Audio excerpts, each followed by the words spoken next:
Alright, just a quick video. I had a little planting another plant and had a revelation, and that just, this plant is in the partial shade of this wall, right in the corner of the property, and it was actually under a little bit of a compost pile, and just wanted to show, like already you can see kind of the dirt's drying out a little bit, but it was just really moist. I was actually really surprised when I was digging it up how moist it was, and it just hasn't received, I don't think it's received water. I mean, I gave it water, I don't know how many days ago, like in this area, maybe a week ago, but on the top, the top is just, if you see this stuff, this is just incredibly dry, and just dry and brittle, but, just in the little bit of shade that this gets, it's about 2:30, and so that I'm hoping to plant this plant.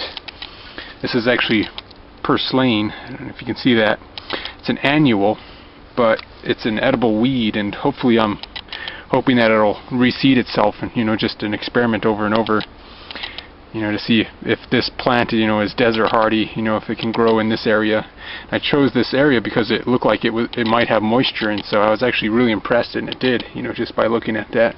So I gave it a little bit of leaf litter and some paper litter and some other stuff that'll act as a mulch, and then here's some old grass clippings too.